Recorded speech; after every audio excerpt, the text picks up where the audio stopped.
Welcome to our deep dive, into decision making. Ooh, interesting. Yeah, we're going to be looking at Okay. excerpts from Simple Heuristics That Make Us Smart Okay. by Gerd, Gigerenzer, Peter M. Todd, and the ABC Research Group Okay. to explore, how these mental shortcuts called heuristics can actually lead to surprisingly intelligent choices. Yeah, it really challenges the way we think about decision making. Uh-huh. We often assume that being smart means like weighing every possible option, Yeah. calculating probabilities, and maximizing expected utility. Right, like that's the Who- classic economic. Yeah, who actually has time for that in Right. real world? It'd be like planning a vacation and like meticulously calculating Exactly. every possible scenario. Yeah, you'd never get out the door. Right. The book actually has this great anecdote about Charles Darwin Oh, really? trying to decide whether or not to get married. Oh, wow. Imagine him trying to apply this unbounded rationality Oh, my God. to such a life-altering decision. Yeah. So being perfectly rational like that could actually backfire. Absolutely. In fact, they call these models demons. Demons. Yeah, a nod to their kind of supernatural, Mm-hmm. all-knowing qualities. Yeah. There's this funny story about a philosopher Okay. who's struggling with a job offer, Okay. and someone tells him to just maximize his expected utility. Okay. And he says, come on, this is serious. Right. It just perfectly illustrates how ridiculous this idea of Yeah. unbounded rationality can be. Okay. So it seems like trying to be like a perfectly rational decision maker Yeah. isn't Yeah, it's not really feasible. practical or feasible. No. So how do we actually navigate the world? Well, that's where Herbert Simon comes in Okay. with this idea of bounded rationality. Okay. He recognized that as humans, we have limitations. Uh-huh. We don't have unlimited time or knowledge or processing power. Right. So instead of searching for the absolute best option, Yeah. we often satisfy, meaning we find solutions that are good enough. So instead of getting stuck in this like analysis paralysis, Exactly. we're actually pretty good at coming up with something that works. Yeah, think of it like a firefighter responding to a blaze. Okay. They don't have time to analyze every possible way to fight the fire. Right. They rely on their experience and training and quick judgment to come up with a plan that's effective. Right. So it's more about Yeah, being practical. it's about finding a solution that gets the job done. That makes a lot of sense. And that leads us to the core of the book's argument, Okay. which is this idea that our brains are like adaptive toolboxes Okay. equipped with these simple heuristics that are tailored to specific situations. Okay. So instead of having like one tool Mhm. that we use for every decision, Right. it's more like we have this, It's like a mechanic with a wrench, a whole set of a tools, screwdriver, and a hammer. and we're choosing the right one. Right. And just like a mechanic wouldn't use a hammer to fix a leaky faucet, Right. these heuristics aren't about abstract logic. It's about being smart and efficient in the context of like our messy real world. So they're Yeah. more practical. Absolutely. So even though they might seem simple or maybe even illogical, on the surface, they can be incredibly effective. Precisely. And what's fascinating is that the book breaks down these heuristics All right. into 3 building blocks. Right. You have the search rule, the stopping rule, and the decision rule. Okay. So the search rule determines how we look for information. Mm-hmm. The stopping rule tells us when we've gathered enough information, Okay. and the decision rule helps us make the choice. So it's like this step-by-step process. Yeah, Even if we're not really conscious of it. exactly. But how do we know that these heuristics are at work in our brains? Right. Is it possible that we're just like randomly guessing or going with our gut? Well, that's a great question. Yeah. And the book delves into a lot of research that suggests that these heuristics are more than just gut feelings. They have structure, and they can be studied and modeled. Okay. And what's really interesting is that in some cases, these simple heuristics can actually outperform complex strategies. Really? Yeah. So you're telling me that sometimes just using a rule of thumb Sometimes going with a simple rule of thumb can be better than can be better than like using a sophisticated algorithm. a sophisticated algorithm? Yeah. That's so counterintuitive. It might sound surprising, but that's exactly what the research shows. Wow. It's called the less is more effect. Okay. In certain environments, simple heuristics can be more robust Uh-huh. and resilient because they're not overfitted to a specific situation. So they avoid getting bogged down by too much information. Exactly. They avoid getting bogged down in too much complexity. So it's like that friend who researches every single detail Right. before making a decision, Yes. and then they end up just They get overwhelmed. so overwhelmed that they don't. And they can't make a choice at all. Right. Yeah. Whereas somebody else just goes with their gut and it works out. Exactly. The book even uses this example of a Weather Channel fanatic Yeah. who tries to predict tomorrow's weather based on the exact conditions of the same day last year. Oh, wow. Right?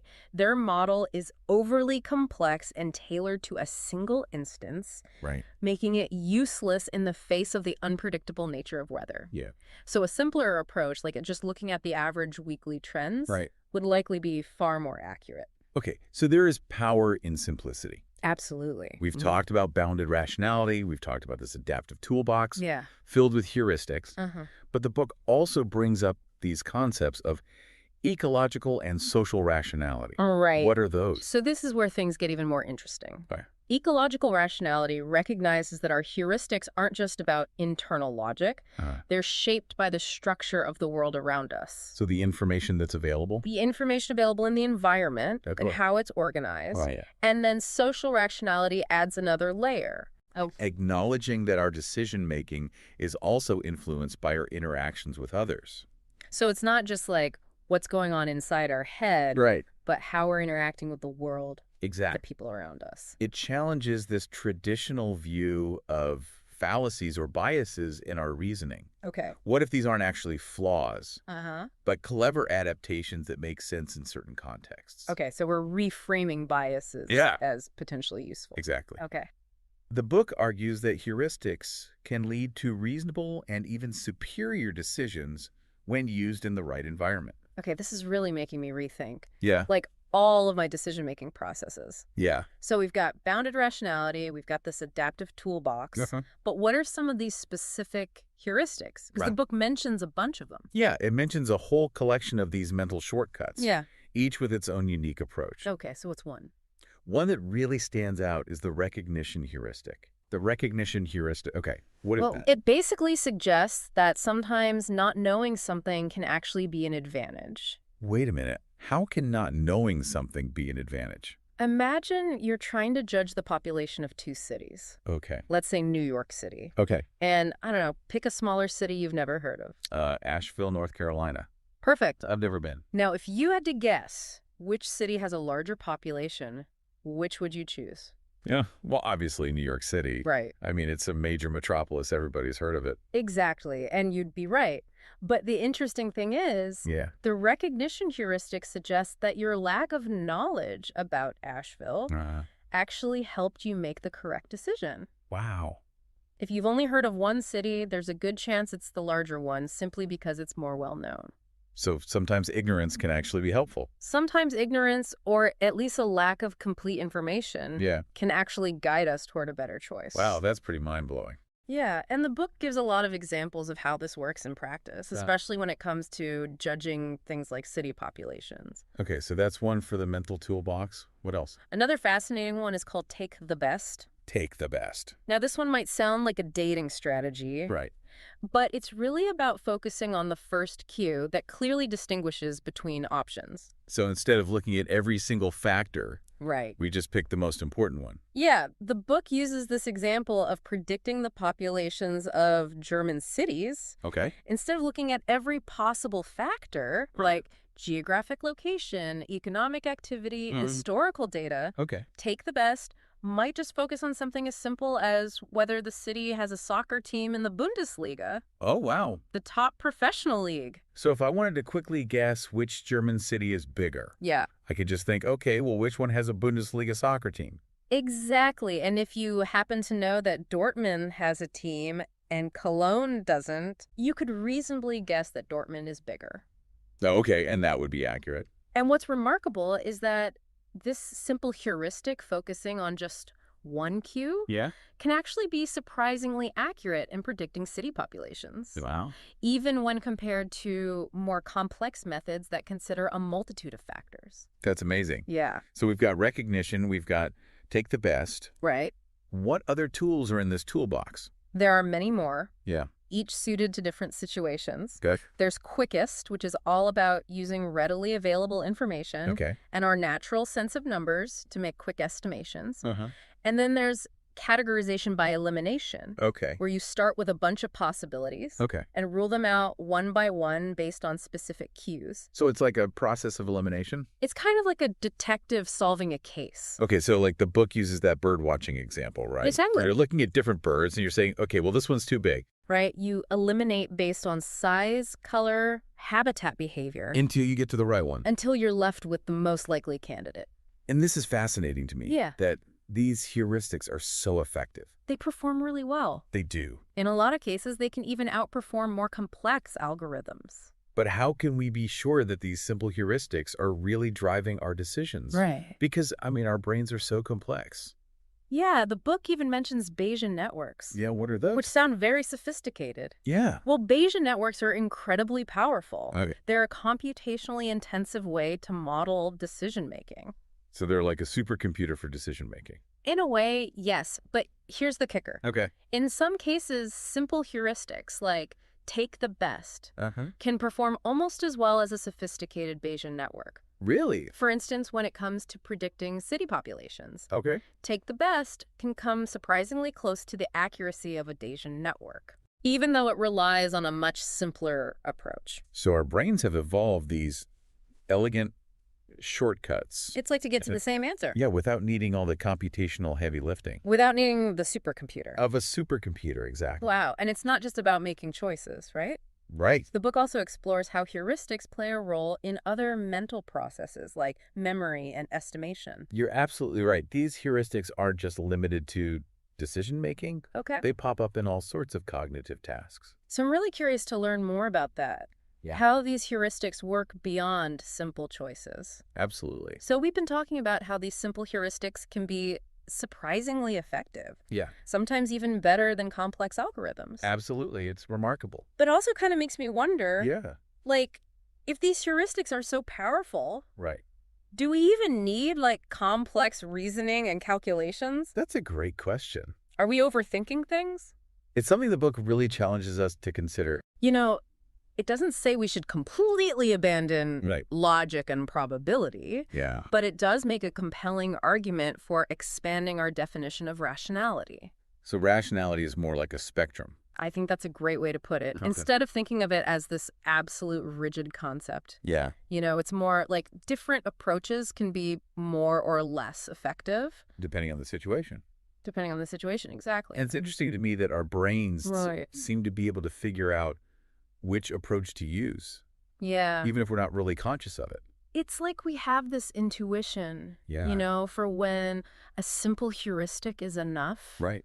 And when we need to, like, engage in more deliberate, complex reasoning. It's like when you're choosing which checkout line to get in at the grocery store. Exactly. You're not going to You're not going to pull out a calculator. just be like, that one looks shorter. Yeah, you just kind of eyeball it Yeah. and go with your gut. But then when you're making a big financial decision, You're going to want to, think it through a little more. yeah, crunch some numbers Yeah. and really weigh the options. And I think this idea of ecological rationality Yeah, really helps to understand that, it does. because it's suggesting that our decision-making Mm-hmm. is shaped by, like, the structure of the world around us. Right. It's not just about what's going on inside our heads, Yeah. but how our minds interact with the environment. So the heuristics that we use are adaptations to the specific challenges that we face. Exactly. We're constantly adapting and evolving. Right. And our heuristics are a part of that. And then there's social rationality, Yeah. which is like another layer to this, Right. recognizing that we're not making these decisions in a vacuum. No, we're constantly influenced by the people around us. Right, the social norms and expectations of our community. The social fabric of our lives shapes our decision-making. And I think this has implications for how we design, like, systems and make decisions in organizations and stuff. If we want to create systems that actually work, Right. we need to account for the heuristics that people are actually using. Not just this ideal of how we should be making decisions, Exactly. Not just these idealized models of rationality. but like how people actually think. Yeah, the human element. A human element, right? It's so important. And I think also understanding these heuristics can help us be more understanding of other people. Absolutely. Because sometimes we might look at somebody's decision and think, Yeah. that was totally irrational. Right. It seems completely illogical. But if we think about the heuristics that they might be using, Uh-huh. and the different environmental and social factors, it might start to make more sense. It might actually make perfect sense within their context. This whole conversation is making my head spin. It is mind-bending, isn't it? But in a good way. Yeah, in a good way. It's like we're peeling back these layers of human cognition. It's like these hidden algorithms. Yeah. These mental shortcuts. Like they're driving all these decisions that we make. Right, both big and small. Yeah. So I'm curious, does the book offer any practical advice on how we can use this knowledge to make better decisions in our lives? That's a great question. Yeah. I think while the book primarily focuses on explaining how these heuristics work, right, there are definitely some implicit takeaways. Right. For instance, being aware of the potential pitfalls of overfitting can help us avoid creating these overly complex models. So sometimes simpler is better?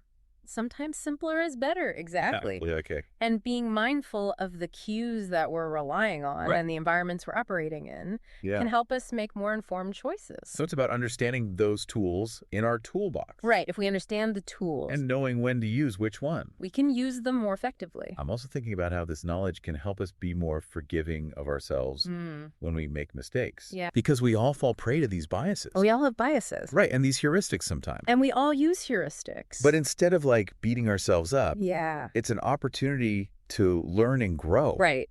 To be more aware. To be more mindful of those processes. Of our own mental processes. Yes. Self-compassion is so important. Right. Especially when it comes to decision-making. So we're all just doing the best we can. We are. With the information we have. With the tools that we have available. Okay, so we've covered a lot of ground. We have. We've explored this idea of bounded rationality. The adaptive toolbox of heuristics. We've even touched upon Bayesian networks. Right. And social rationality. And we've only just scratched the surface. Yeah. I mean, the book goes into much greater depth, providing mathematical models and experimental evidence. So there's so much more to explore. There is a whole universe of knowledge within these pages. But even just this little glimpse has been really illuminating for me. It really highlights... Understanding heuristics is so essential. It is essential for understanding human behavior. Right, like how people make decisions. Exactly. My brain is buzzing. It's a fascinating field of study. It is. It really is. It's been a pleasure talking about this with you. It's been a pleasure exploring these ideas with you. So, to our listeners, we're going to take a short pause here. Okay. But when we come back, we'll dive into even more fascinating examples of these heuristics in action. Sounds good. So stay tuned. I'm still really amazed by how effective these simple heuristics are. Right. It's incredible how well they work. Yeah, in such a wide range of situations. It really shows you how adaptable the human mind is. Yeah, and that they're not just for, making quick decisions. Right, they're, built into how we interact with the world around us. Yeah, how do these heuristics affect our social interactions? Well, just think about, how we form first impressions. Okay. We often make these snap judgments based on very little information. Like someone's facial expressions or their body language or even what they're wearing. Yeah. And, those might seem superficial, but they can actually be really accurate. Really? In helping us quickly figure out if someone's trustworthy or friendly or maybe even dangerous. It's like our brain is using heuristics to decode these social cues. Exactly. It's helping us navigate all those complexities of human interaction. Yeah, and I imagine those social heuristics aren't fixed. No, they're constantly evolving. Right. They're probably shaped by our experiences and our cultural background. Our culture and the specific groups we belong to. Yeah. That's where this concept of social rationality comes in. Right. It's recognizing that our decisions, even in the social situations, are affected by the social structures and the norms. It highlights the interplay between our internal heuristics and the external environment. So we're constantly adapting to the social landscape around us. Yeah, we're fine-tuning those mental shortcuts based on the feedback we get. This makes me think about all the ways we use heuristics in our everyday interactions. Right. Who to trust, who to collaborate with. Absolutely. And the book goes into some fascinating examples of social heuristics in action. Okay, what's one? Well, there's this idea of tit for tat. Tit for tat. Which is a strategy for cooperation. Okay. That basically involves reciprocating the other person's actions. So if they're nice to you, you're nice back. Yeah, if they cooperate, you cooperate. And if they're mean, you're mean back. Exactly. If they defect, you defect. Okay. And this simple rule can be surprisingly effective in, like, building trust and encouraging cooperation. Even without a bunch of rules and contracts. Exactly. So it's like our brains are wired for cooperation. In a way, yes. This is so cool. But of course, these heuristics aren't foolproof. Right. I mean, they're shortcuts. Yeah. And like any shortcut, sometimes they can lead us down the wrong path. Like when?